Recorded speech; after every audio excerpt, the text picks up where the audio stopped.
Hello there, people. This is Andre.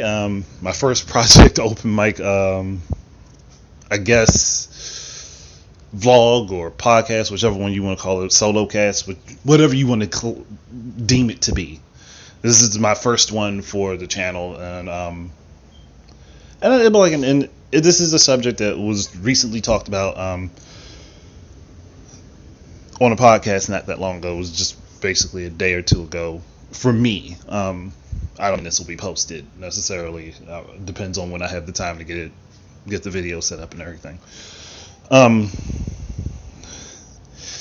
Gun control, and okay, I'll give you guys a little bit of a brief history of me.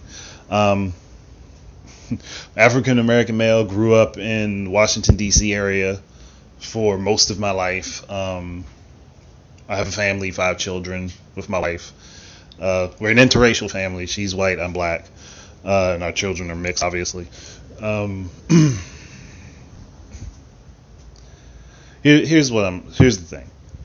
I've been a gamer all my life. I've been playing video games since I was 2 years old. I'm 31 now, so that's 29 years I've been playing video games, and I've played a variety of them, all sorts of video games, and it's a subject that I'm very passionate about because it's been something that has, one, helped me through hard times in my life, because when there were issues that I couldn't exactly talk to people about, I could get my stresses out in video games.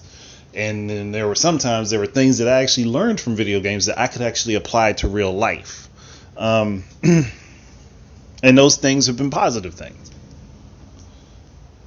But I'm not everyone else. There are different people that take different things away from video games when they play them.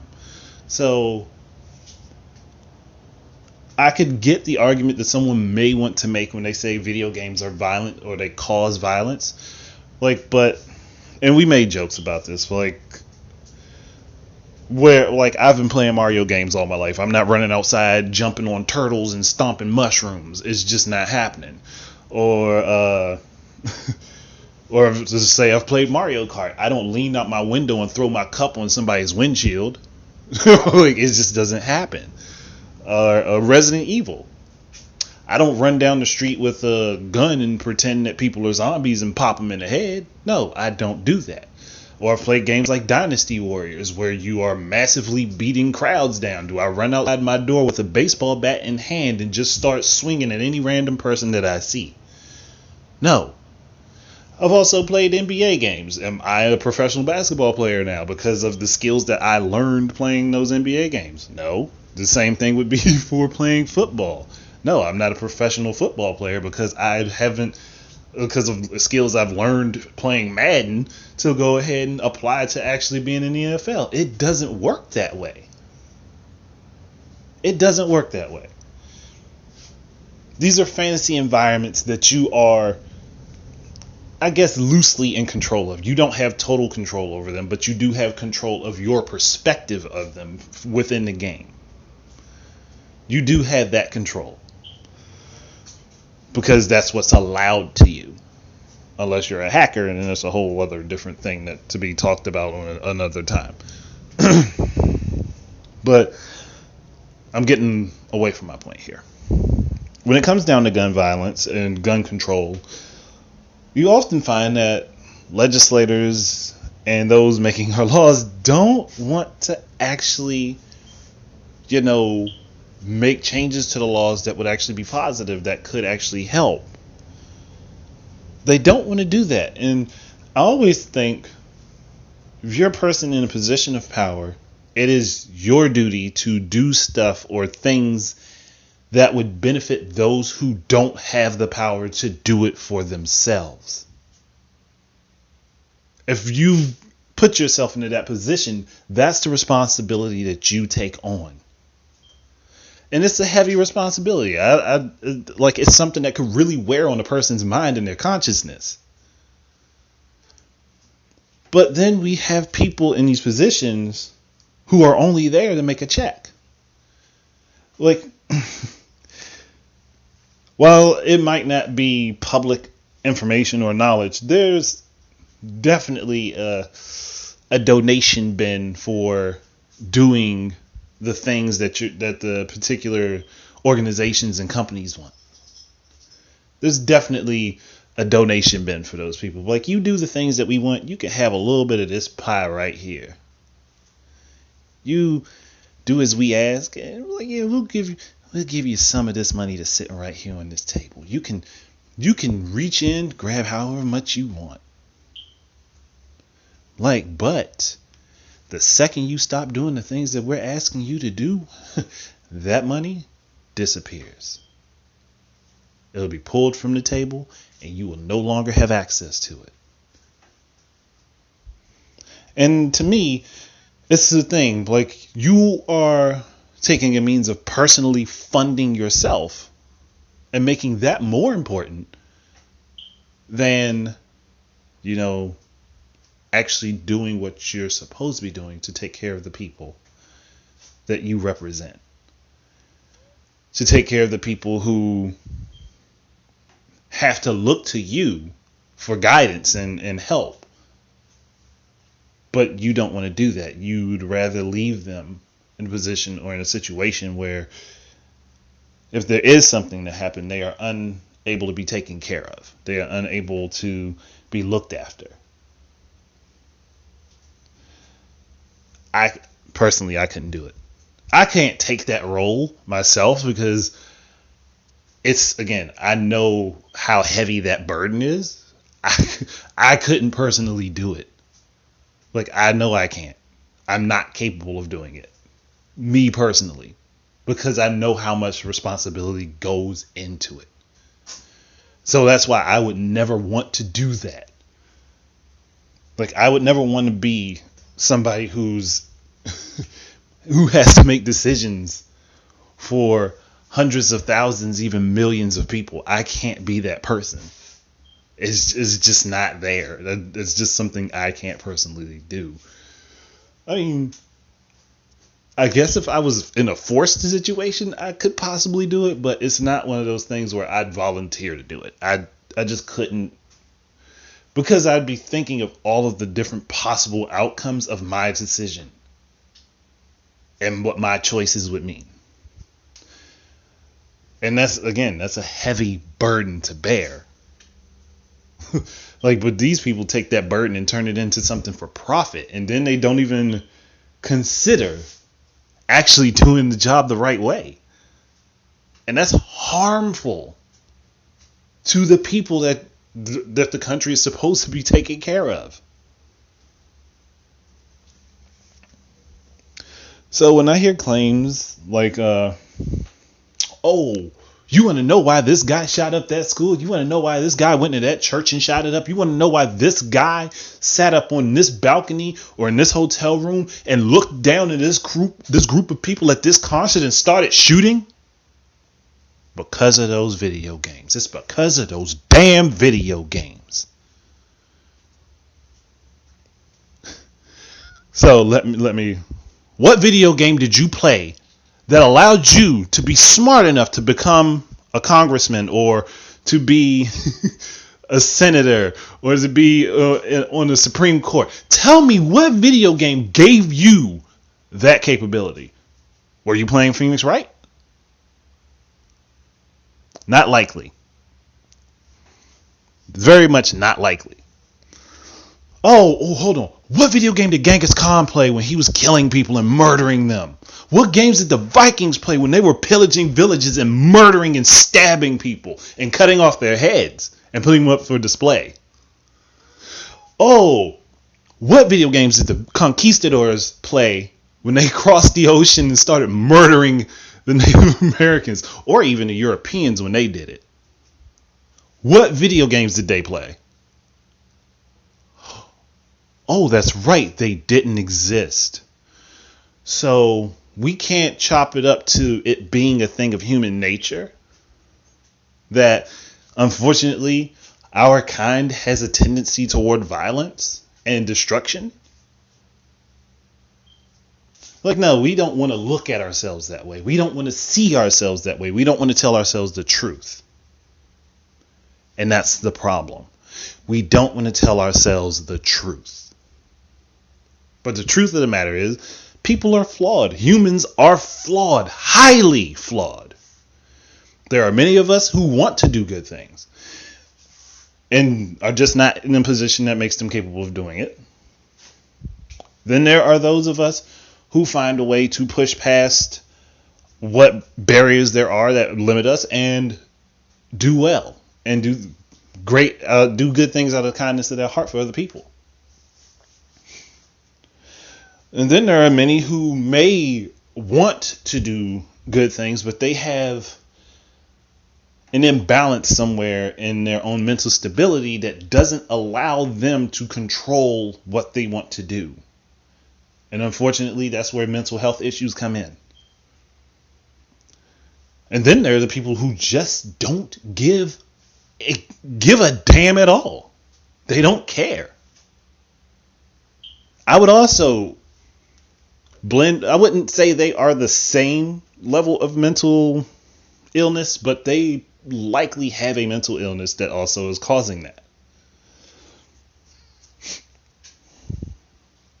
Like in mental illnesses, that's a thing that we need to look at more as a society instead of shunning it away or trying to not lean toward that. Like, because a lot of this probably could be explained by going into the the mental health history of a lot of these people.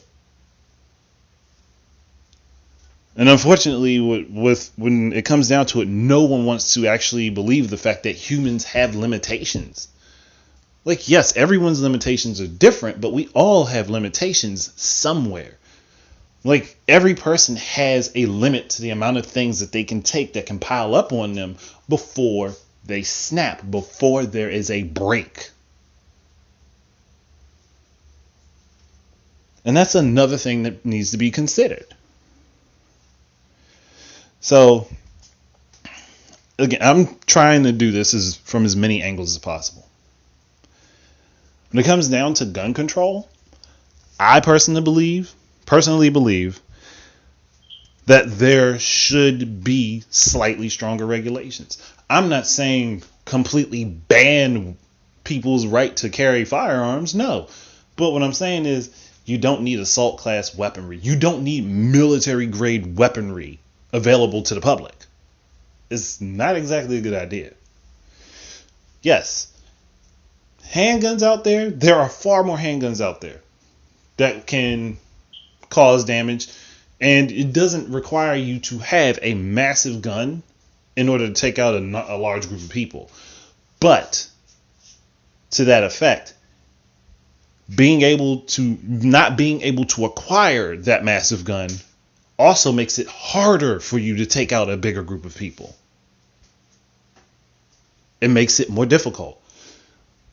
And the argument would be, well, they'll just find another way to do it. Yes, they'll find another way to do it. They'll have to find another way. And some people, when they can't get things the way that they want them the first time, will give up on something.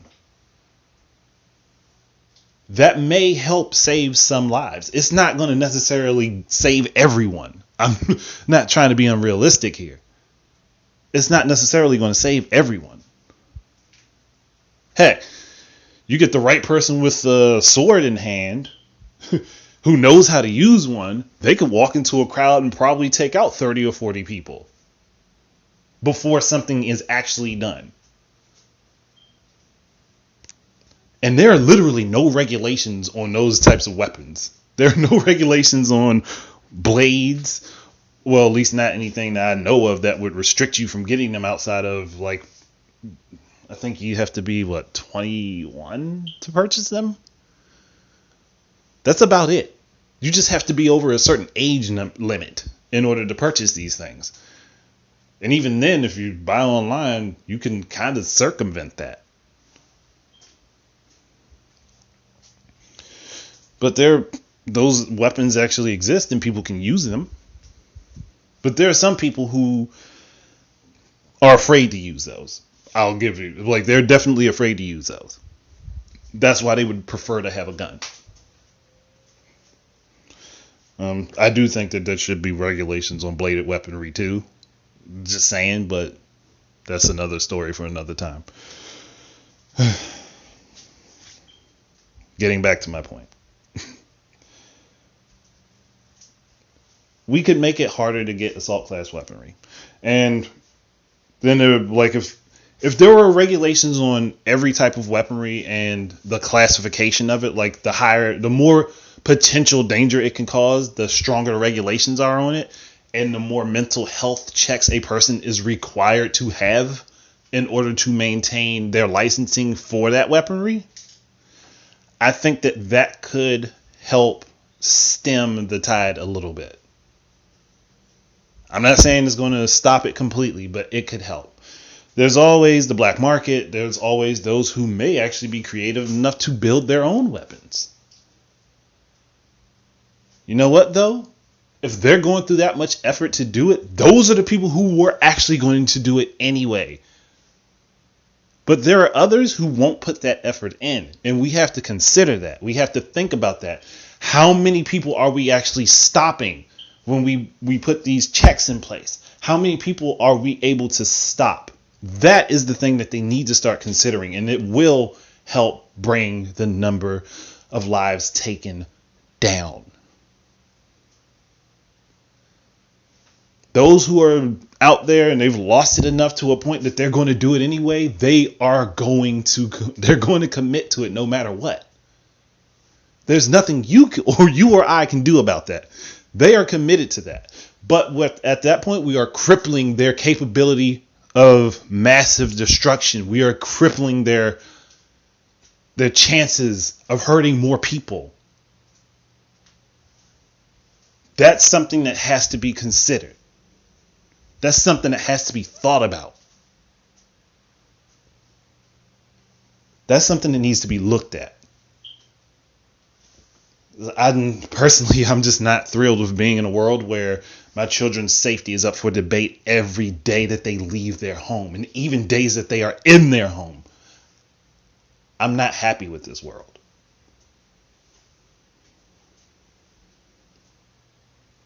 And it's something that I really, really wish I personally had an effect on. But I don't, because I'm not capable of being in that position to do it. Now, I could get behind different causes and help support those causes, but I just personally, I can't be in that position of being the one to make the decision because of how callous the people that we have in those positions have been and how I would come up there. I know personally, I'd probably be dead. I'd be shot because I'd probably spill the beans on a lot of things that they don't want to be known. And that would take me away from my kids and my family. And that's just something I don't want to risk it. It's not something I'm willing to try risking. Because I've thought about it plenty of times before. And it's just like I look at history, and when there's been a whistleblower or somebody who said something that the government doesn't want known, they either end up dead or they have to escape the country. And unfortunately, I don't have a means to escape the country, so I'd probably be dead. Just being truthful. But I look at these things and I'm just like, how can you not consciously think, what can I do for these people that I'm supposed to be here for, that I'm supposed to take the charge for? What can I do for these people that makes their lives better? We can ban toys, we can ban animations, we can ban video games, we can ban hair care products and the like in order to, quote unquote, ensure the safety of our country. But we can't make regulations on higher class weaponry that wouldn't ensure the safety of the people in the nation, but it would definitely help their safety. It would definitely enhance their safety. And another thing when it comes down to this, now I kind of talked about this a little bit and bounced back off of it, but back to mental health. When it comes down to mental health issues, we should not shame people for having mental health issues. If you know someone has depression or anxiety or schizophrenia, anything, any sort of mental health issue, we should not be shaming those people. And unfortunately, it happens so often that the people that are in those positions that have those conditions and they know they need help and would go seek it are afraid to do so. They're afraid to do it. Because every time that they, like, I'm not going to say every time, but in most instances, when these people come out to family members or friends or whoever and tell them about these things, it comes out, oh, you don't have that problem. You're just whining. Or you're just looking for an excuse. That needs to stop. If that stopped too, that could also help. Because then the people who need the help and they're probably at their breaking point could actually get the help that they needed. And they could probably be of better mind and judgment after getting that help.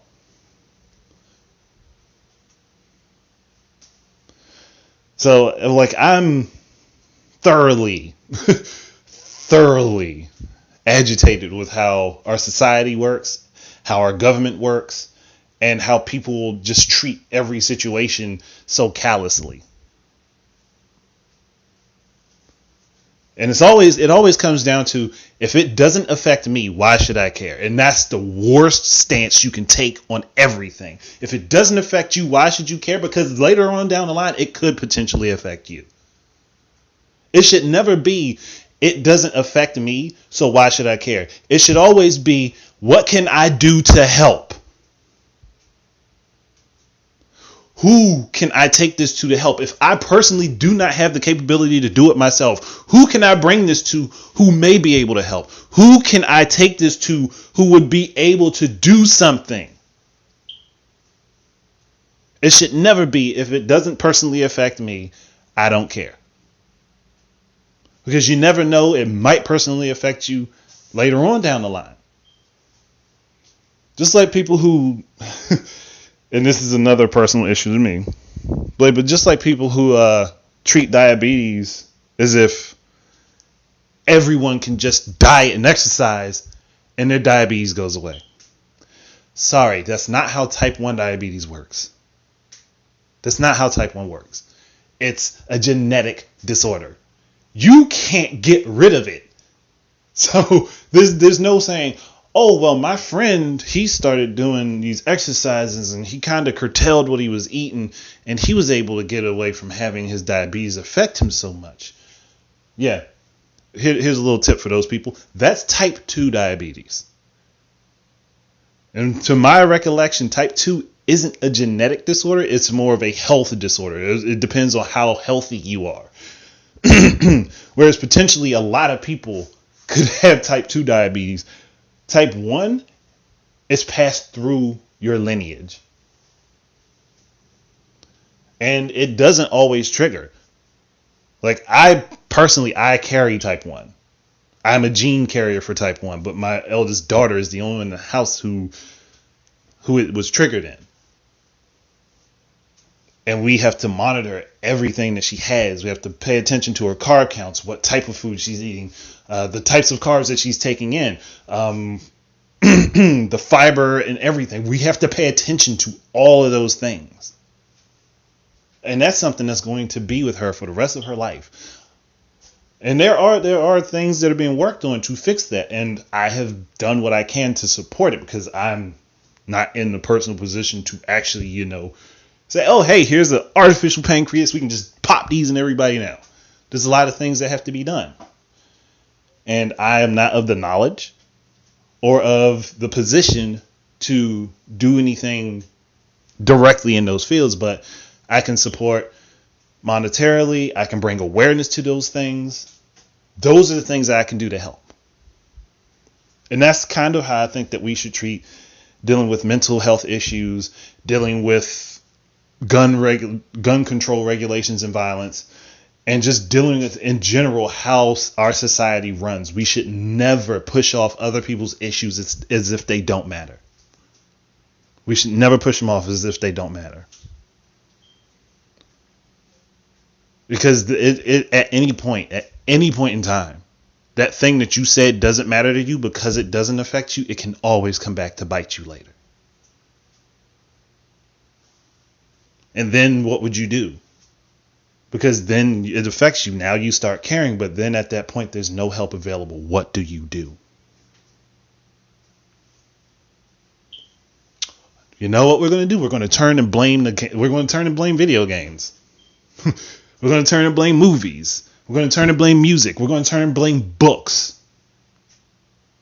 We're going to blame everything in front of us but us.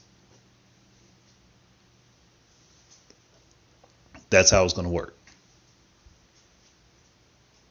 Oh, we're going to blame the cell phones and all this media. Though that is something else I do want to talk about, and that is the news media. Now, I don't know about you guys.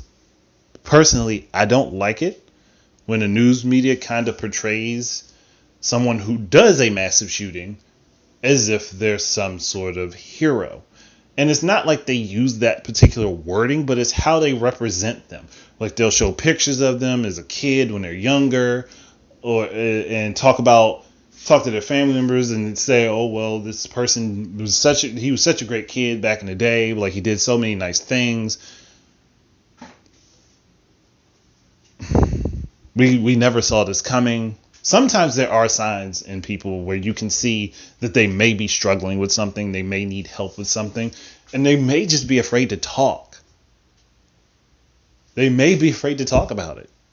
And that unfortunately happens a lot, where someone has an issue, they don't know what it is per se, but they know that there's something that's bothering them. They know that there's something that's affecting them in a negative way, but they don't know how to express it. And they don't know who they can go to get help for it. They just know, I don't feel right. I don't feel like myself. I don't feel like this is the right way for me to be. And that happens a lot. But getting back to the news media, I kind of just fell back into the mental health thing. But getting back to the news media, it would be much better if you just reported the situation as it and gave. You don't have to give every detail. Just give the relevant information and allow the private sources to get to the people that need to know the more personal stuff. Because all you do, for the majority of people, you cause unrest, you cause worry, and for those who may be having issues that are looking for an answer to those issues, you're representing these people in a way that makes them seem famous and it gets them attention. And there's one thing that is the core of human thought, and that is the desire for attention. We all want some form of attention in some way, or shape. We all want attention. Now, we don't all want the same amount of attention. We don't all want the same type of attention, but we all want attention. That's something that's ingrained within us. And you get somebody who has issues and they see this and they're like, well, they're talking a lot about that guy. He did something impressive.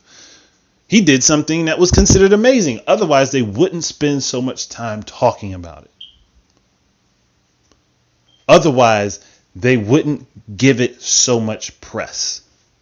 Otherwise, they would not force feed it to us so often.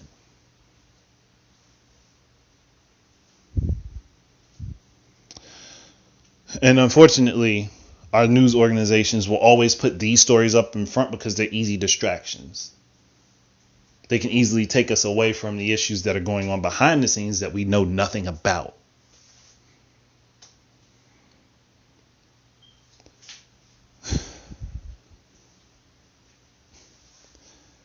I personally this whole situation, the overall situation it bothers me. It bothers me a lot. And then we even have people saying, well, let's just arm the teachers. Well, here's the problem with this. You don't want to put money into the schools so that the schools have proper supplies, that there's after school care, that there are activities that kids can go to, No, you don't want to give that money for that stuff, for all the recreational things that actually, one, help improve education, and two, give children an outlet for their frustrations, their anxieties, and their energies. We take those things away. And then we notice an uprising and one, violence in schools. It seems that children are less focused, that there is less being learned on a higher level, and testing grades have dropped dramatically. Though I don't like the idea of using tests to determine intelligence, because I always say intelligence isn't, your education isn't inherent to your intelligence. You can be a highly educated buffoon or a completely uneducated genius. Those things have happened before. But looking at this and trying to think about this in the most abstract way possible. If you want to give teachers guns, okay, cool. Sorry, got tongue tied there. Okay, cool. You want to give teachers guns. Who's going to pay to train all of these teachers? When are they going to have the spare time to train and do all this? Because there's a lot of things that they have to do with our children's education in the first place. So you're going to supply these guns. Okay, so that has to be paid for. You're going to supply the training. That has to be paid for. They're going to be licensed. So that has to be paid for as well.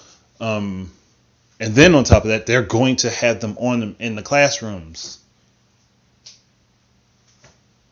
All right, so let's go back to that mental health thing. What if and teachers deal with a lot of stress and are completely underpaid. So honestly, we should spend more money to pay them better. To be truthful, we should spend more money to give them the supplies that they need to be able to operate their classrooms. We should spend more money so that they can do after school activities and extracurriculars that would enhance a child's intelligence and actually give them something that they can learn and do that could actually benefit their life later on. We should do all those things before we consider putting a gun in a teacher's hand. And here's why. You give the teachers a gun. This person's been trained. They know how to use the gun. They're licensed now. This teacher has been stressed out. They are agitated. Things aren't going their way. And they've got a lot of life stresses on top of the stresses of teaching your children who are ungrateful that you don't properly teach at home to, one, be polite and show kindness to others, or to listen to adults and other adults when in the proper situation. So this teacher is now at their breaking point. They go into the classroom, extremely stressed out. That gun is holstered on their hip. And you have an unruly student who they constantly have to talk to and deal with on a regular basis. And this student may possibly have mental health issues. Again, this is something that doesn't get addressed a lot. This teacher may have mental health issues. You don't know personally. You might not have actually tried to get to know this teacher. You may not have looked into that. And your child being unruly, they've contacted you several times about this. Nothing has been done. And that does happen a lot. Your unruly child puts their hand on the teacher. After getting them out their seat, the teacher asks them to sit back down. Your child then walks up to them, puts their hand on them. Maybe not trying to do anything harmful, maybe just being playful. But the teacher, being stressed out, sees this askewed. They unholster the gun, put it right to your child's chin, pull the trigger. What do you do? What do you say then? Because at that point, you ask for those guns to be provided. So whose fault is it? Is it your fault for asking that those guns be provided?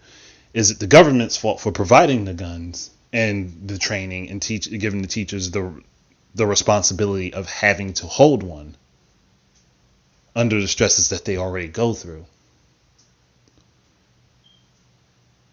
Or is it the child's fault for maybe possibly having an issue that has been undiagnosed and just being playful?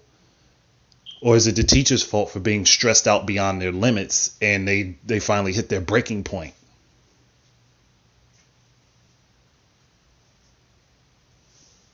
That's something I thought about immediately when people said, we need to give the teachers guns. I'm not entirely against the idea, but at the same time, I'm not for it either. Because yes, if in those situations, and it's only in those particular situations, if those teachers had guns, they may have possibly been able to do something. But you also have to look at this. The gunmen, the people who took out these actions in these schools, they were prepared to do that already. The teachers weren't. They weren't prepared for that. So in a theoretical situation, you give a teacher a gun, and they could be highly trained and everything and have it on them. But then you get the actual situation happen. They may not know how to do it. They may not know how to pull that gun out off the holster and pull that trigger. Even with being taught, they may be too scared to do it.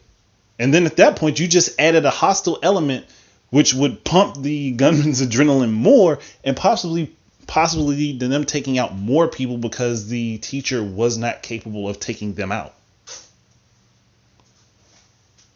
And yes, the argument could be made that, yeah, there'll be more teachers, though. There'll be more teachers there who would possibly be able to do something. But then you have this person who now is on a higher alert because there are guns there. They are aware that there are guns there. They're on higher alert. They're just going in spraying everything without a second thought, without a question now, because they have the knowledge that those weapons are there.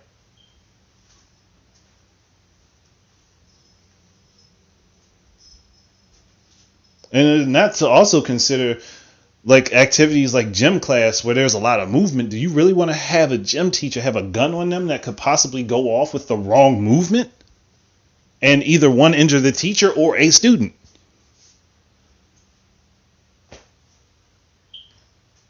There's a lot of possibilities that people aren't considering or even taking the time to think about, because it's for them, it's only one way. There's only one solution to the problem, and that is a problem in and of itself with anything going on in our country. That there's only one solution, and that's the solution I'm backing. Whereas in reality, most of these situations require multiple different solutions from multiple different angles in order to actually solve the problem or curtail it.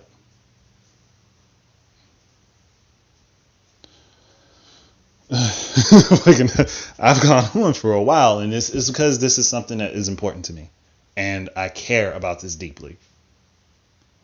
Because it could affect my children, it could affect your children, it could affect your future children. It could affect your mother. It could affect your father, your sister, your brother, your aunt, your uncle, your grandmother, your grandfather, your cousins, your niece, your nephew. All of these people, it could affect them. And I believe that as a person, in general, I should care about other people. Like, granted, there are some people I personally have a distaste for, but I don't wish them ill. I don't want to cause them harm. I just don't like them. But even those people who I don't like, I'd rather they be safe with the proper laws and regulations put in place and the proper actions being taken for situations than the possibility of them being shot down in cold blood or even stabbed in cold blood and dying because our country and society don't know how to run themselves.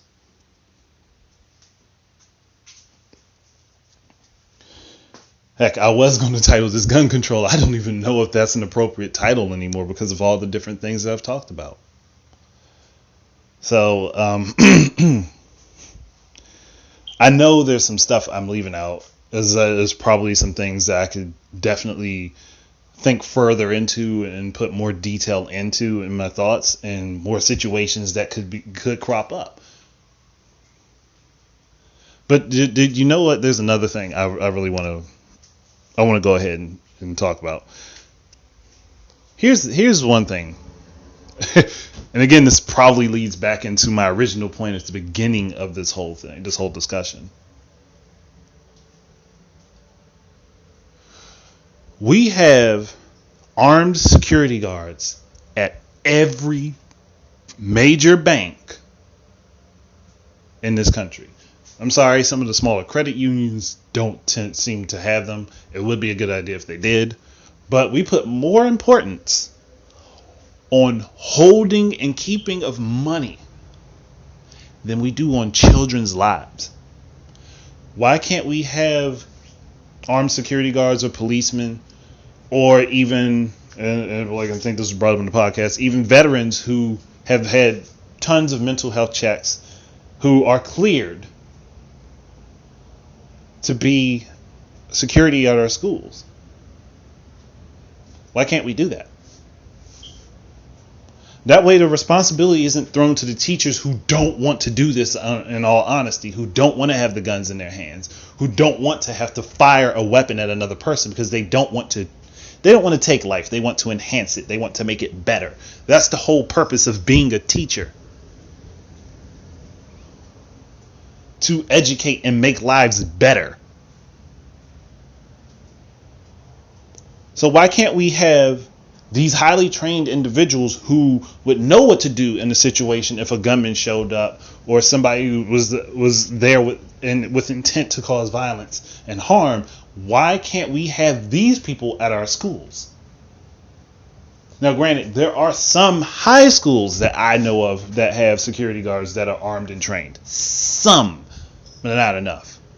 And why can't we have them for middle schools or elementary schools or intermediate schools and all the in-betweens? Why can't we have that?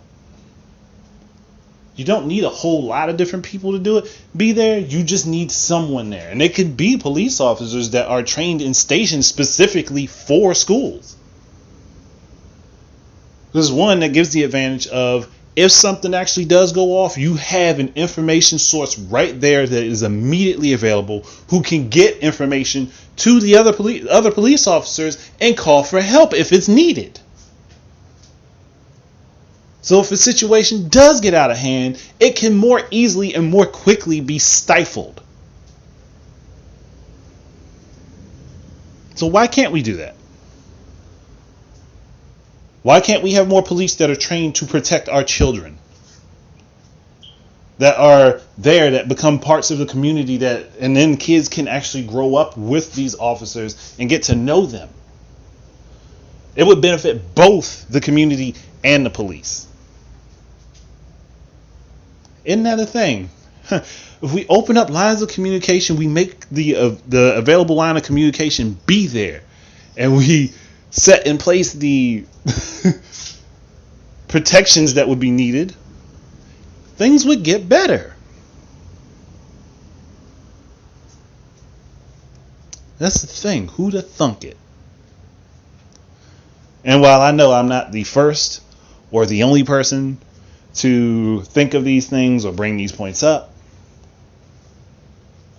and I'm one of many voices that may not be heard, but I'm still going to make my point. I'm still going to put my voice out there. I'm still going to say what I need to say, no matter what the situation.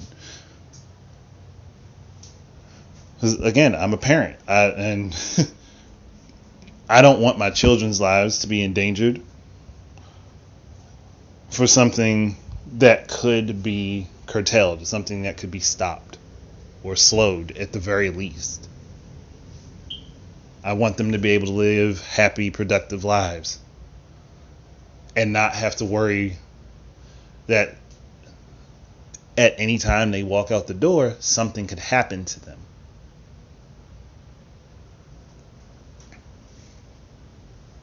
I mean, there's no getting that worry completely out of my head, because They're my kids. It's always going to be there. There's no removing that. But there is. Hello, Issa. That's my cat.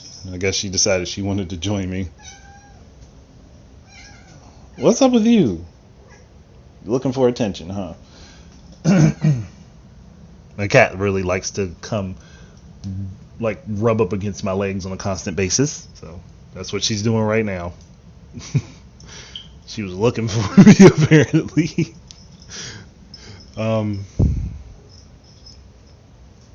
Most of the reason why I even started wanting to talk about this is because of my kids. Because I can see where the future is going for them, and it scares the crap out of me, literally.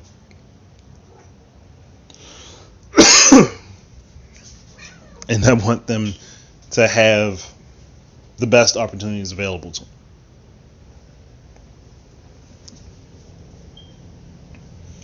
And I don't want it to be that, oh, well, I need to make this money, so your kids have to die. That's the kind of world we're kind of living in. But yeah, I think I've said enough. I've gone on for a little over 45 minutes now. I didn't think I was actually going to be talking this long. I did not mean to be on here this long. So thank you for your time. Thank you for listening and for your understanding and letting me put my voice out there to be heard. Thank you for that. And hopefully somebody can take away something positive from what I've had to say today, or it opens up their minds to think about things in a little bit different of a way. So beside of that, you all have an enjoyable day. Goodbye.